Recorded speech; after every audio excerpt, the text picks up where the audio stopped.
breathing and muttering to herself. If she huffed and growled, she wouldn't cry, and she wasn't going to give Arthur Banks the satisfaction of that, however much Miss Rose frowned. They had been told the day before that they were leaving.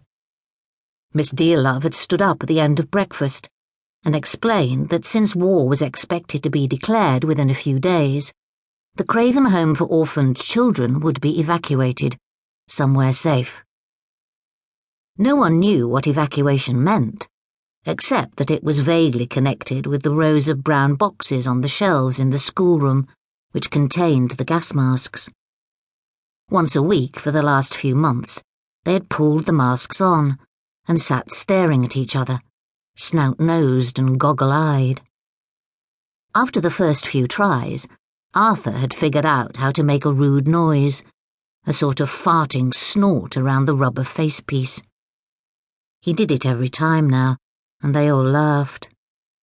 Even Miss Dearlove didn't sound that cross when she told him off.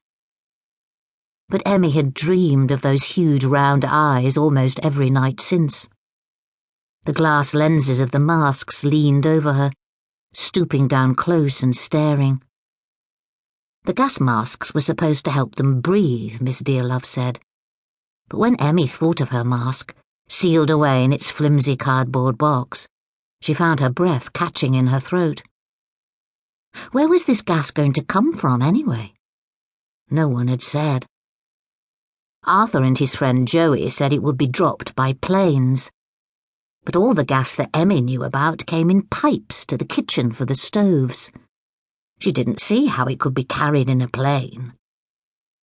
If only someone would explain, she thought bitterly, kicking at a crack in the pavement as they marched on. Where were they going? And why? What was happening? No one told them anything. They didn't need to know. They just got packed up like their clothes and sent away. Look! The little girl Emmie had been shoved next to tugged at her sleeve. What? Emmie muttered, not looking. Over there. Ruby pointed across the road. See, Emmie, there. Do you think they're being evacuated too? Emmie turned and saw that they were passing a school, where a long column of children was lining up on the playground. They were carrying an assortment of battered cases and brown paper bags, and there were labels tied onto their coats. I suppose so. Just like us, Ruby said thoughtfully. I didn't know everybody was. We have to get out of the cities, in case of planes flying over, Emmie said vaguely. All the children do. That was what the boys had thought anyway.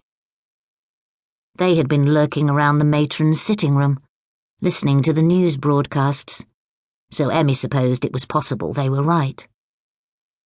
The children on the playground did look a lot like them, except that there were mothers huddling around them, and even a few fathers. They were pushing packets of sandwiches into children's pockets, hugging them, and running along beside them as the line of children started to snake out onto the street. The children marched away, following two older boys who had a banner with the school's name stitched onto it.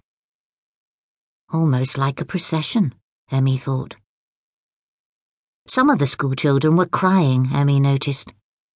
A lot of the smaller ones were clinging to their mothers, pale-faced and bewildered. They didn't seem to know what was happening either. But some of the others looked happy, swinging their cases as if they were off on holiday. Perhaps they were. They might end up at the seaside.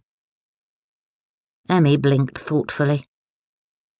She was almost sure she'd never been out of London. Until now, she hadn't really thought about where they were going. She'd been too worried about what they were leaving behind. Maybe those two boys in the line with grins all over their faces were right. It was an adventure. But almost all the mothers were brushing tears away quickly with the sides of their hands so as not to be seen. Emmie shivered. She supposed the children from the home were lucky. All the adults they knew were coming with them.